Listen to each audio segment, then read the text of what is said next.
Hello everyone, study all in one में आप सभी का स्वागत है।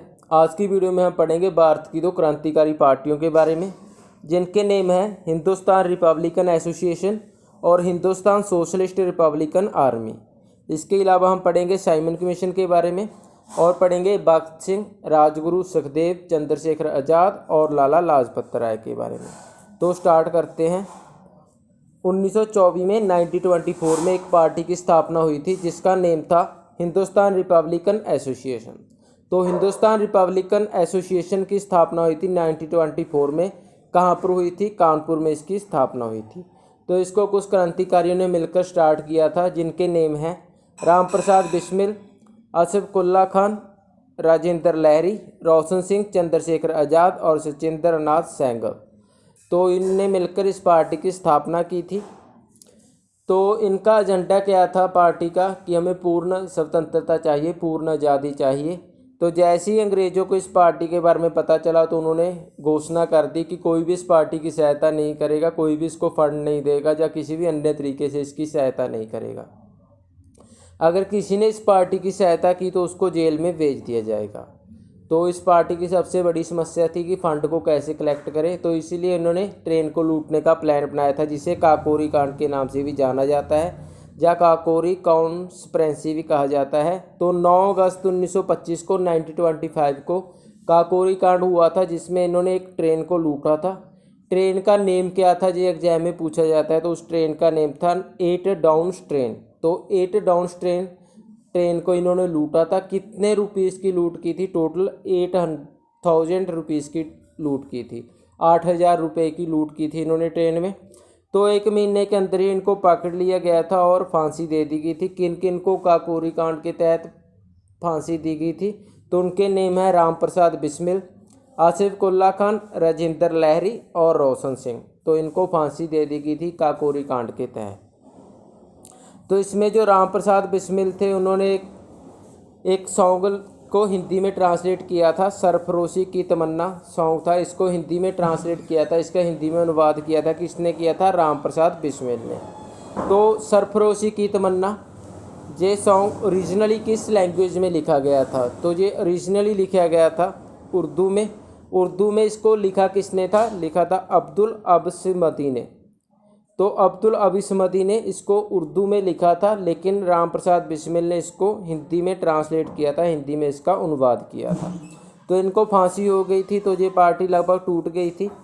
तो चंद्रशेखर आज़ाद के पास भगत सिंह आए और इन्होंने एक नई पार्टी की स्थापना की, जिसका नेम था हिंदुस्तान सोशलिस्ट रिपब्लिकन आर्मी। तो हिंदुस्तान सोशलिस्ट रिपब्लिक आर्मी की स्थापना 1928 में हुई, 1928 में हुई, फिरोजा कोटला, दिल्ली में। तो फिरोजा कोटला में इसकी स्थापना हुई थी हिंदुस्तान सोशलिस्ट रिपब्लिकन आर्मी की। इसमें जो सोशलिस्ट शब्द है ये किसने दिया था? ये दिया था शहीद भगत सिंह ने। ठीक है। तो इसके संस्थापक थे चंद्रशेखर आज़ाद, शहीद भगत सिंह, सुखदेव, राजगुरु और इसके अलावा गोपाल दास। इन्होंने मिलकर इस पार्टी की स्थापना की थी, लेकिन गोपाल दास ने बाद में धोखा दे दिया था। तो भगत सिंह के बारे में भी थोड़ा बहुत पढ़ लेते हैं। तो भगत सिंह का जन्म कब हुआ था? 1907 में लाहौर में इनका जन्म हुआ था। इनके जो चाचा थे वह भी देशभक्त थे, जिनका नाम था अजीत सिंह। तो इनकी एक घटना सुनाता हूँ मैं। 17 साल के थे जब भगत सिंह, तो इनको झूठे बम केस में पकड़ लिया गया था कि तुमने दशहरे में बम कांड किया है, और जमानत रखी थी 70,000 रुपये। तो उस टाइम 70,000 रुपये की जमानत रखी थी इनको छुड़ाने के लिए। तो ये अच्छी फैमिली से बिलोंग करते थे। इनके पिता सेम डे ही 70,000 लेकर पुलिस स्टेशन पहुंच गए थे और इनको लेकर वापस आ गए थे। तो इनके परिवार वालों को डर था कि कहीं ये भी अपने चाचा अजीत सिंह की तरह क्रांतिकारी ना बन जाए। तो उन्होंने जैसे इसको जेल से वापस लेकर आए थे शहीद भगत सिंह को, इनको एक डायरी खुलवा कर दे दी थी और इनका रिश्ता भी तय कर दिया था। लेकिन भगत सिंह ने क्या किया, अपनी माता के चरणों में एक पत्र चिट्ठी लिखकर चले गए, जिसमें लिखा था कि मेरी शादी तो आज़ादी से ही होगी, वह ही मेरी दुल्हन है, जब वो मिल जाएगी मेरी शादी हो जाएगी। और कानपुर में चले गए थे, जहाँ पर इन्होंने चंद्रशेखर आज़ाद की जो पार्टी थी हिंदुस्तान रिपब्लिकन एसोसिएशन उसको ज्वाइन कर लिया गया था। लेकिन काकोरी कांड में भगत सिंह नहीं गए थे क्योंकि उस टाइम इनकी एज कम थी, तो इनको नहीं भेजा गया था। बाद में इन्होंने चंद्रशेखर आज़ाद, भगत सिंह, राजगुरु, सुखदेव और गोपाल दास ने हिंदुस्तान सोशलिस्ट रिपब्लिकन आर्मी की पार्टी की स्थापना की थी। ठीक है, तो उसके बाद क्या हुआ था, साइमन कमीशन आया था भारत में, जिसको वाइट कमीशन के नाम से भी जाना जाता है। साइमन कमीशन की स्थापना कब हुई थी, तो इसकी स्थापना हुई थी 1927 में, 1927 में लंदन में इसकी स्थापना हुई थी। इसमें कुल 7 मेंबर थे, 7 मेंबर थे, सातों के सातों ब्रिटिशर थे, इसीलिए इसको वाइट कमीशन भी कहा जाता है। तो इसके चेयरमैन कौन थे, चेयरमैन थे इसके सर जॉन साइमन। तो साइमन कमीशन जैसे ही भारत आया, इसके खिलाफ हर जगह भारत में हड़ताल शुरू हो गई थी, स्ट्राइक इसके खिलाफ होने लगी थी।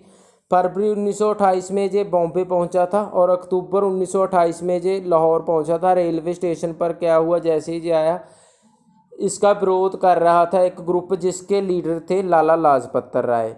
तो उस टाइम जो सुपरिटेंडेंट ऑफ पुलिस थे, जिनका नेम था विलियम स्कॉट, तो इन्होंने लाठी चार्ज का आदेश दे दिया था कि सभी पर लाठी चार्ज कर दो। तो भीड़ के जो लीडर थे लाला लाजपत राय थे, उनको घेर कर उन पर लाठी चार्ज करना स्टार्ट कर दिया गया और इनसे कारण लाला लाजपत राय बहुत जख्मी हो गए थे।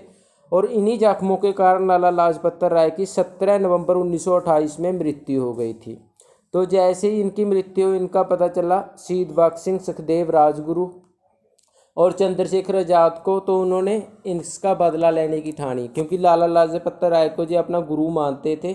क्या हुआ था, जब गांधी जी ने असहयोग आंदोलन स्टार्ट किया था, तो सभी ने उसमें सहयोग दिया था। भगत सिंह, राजगुरु, सुखदेव जी सभी ने उसमें पार्टिसिपेट किया था। तो इनको क्या हुआ था, कॉलेज में जो पढ़ते थे उनको निकाल दिया गया था कि ये तो क्रांतिकारी है, इनको कॉलेज से निकाल दिया गया था। तो लाला लाजपत राय ने एक स्कूल की स्थापना की थी, विद्यालय खोला था और उसमें इन्हीं सभी क्रांतिकारियों को वह पढ़ाते थे। तो ये भगत सिंह के टीचर थे, गुरु थे, पिता समान मानते थे लाला लाजपत राय को। तो इन्होंने लाला लाजपत राय के बदला लेने के लिए स्कॉट को मारने का प्लान बनाया। तो ये प्लान किसने बनाया था, ये बनाया था सुखदेव ने। इसे लाहौर कॉन्स्पिरेंसी के नाम से भी जाना जाता है, लाहौर कांड के नाम से भी जाना जाता है।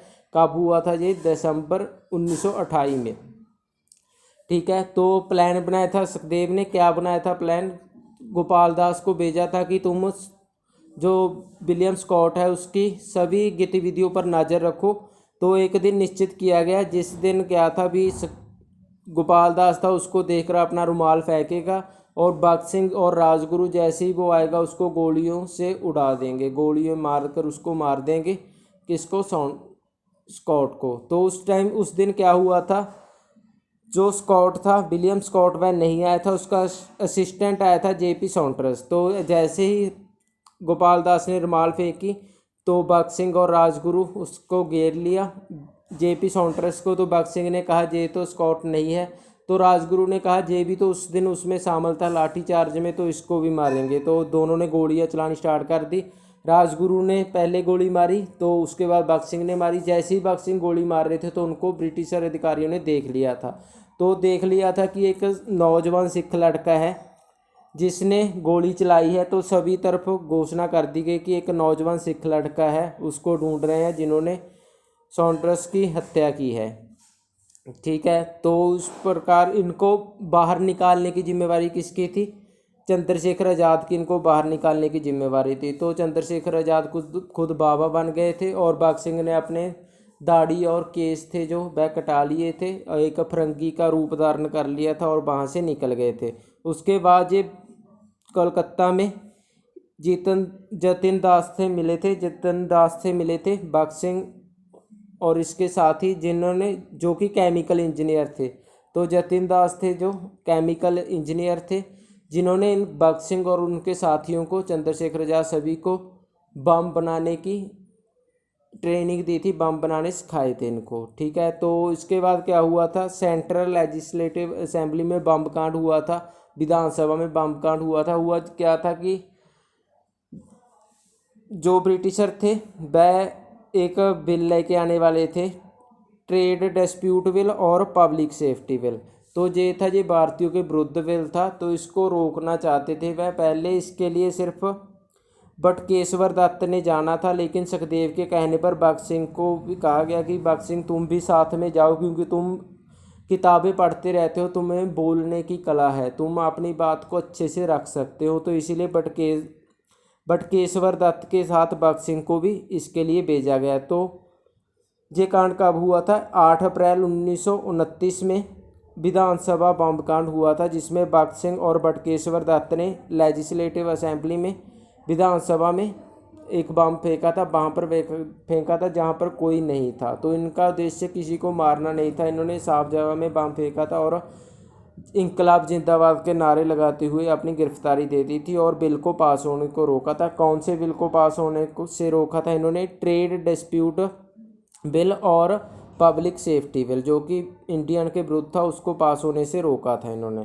तो इसके बाद इनको जेल में भेज दिया गया था। जेल में ही गोपाल दास को, इसके बाद गोपाल दास पकड़े गए थे, उन्होंने सभी के नाम ले दिए थे और सभी साथी थे जो भगत सिंह के, उनको पकड़ लिया गया था और जेल में भेज दिया गया था। तो लाहौर जेल में ही भगत सिंह ने हंगर स्ट्राइक की थी। कितने दिन की थी ये? 116 डे, 116 डे तक भगत सिंह ने हंगर स्ट्राइक की थी। क्यों की थी? क्योंकि भारतीयों को जेल में अच्छा खाना नहीं मिलता था, कपड़े मिलते थे, वह महीना एक ही कपड़ों में निकल जाता था और इसके अलावा खाने में चूहे दौड़ते थे, अच्छा खाना नहीं मिलता था। उसके खिलाफ इन्होंने हड़ताल की थी और कहा था कि मुझे पढ़ने के लिए पुस्तकें दी जाएं और लिखने के लिए भी किताबें कापी दी जाएं और न्यूज़पेपर भी मुहैया करवाए जाएं।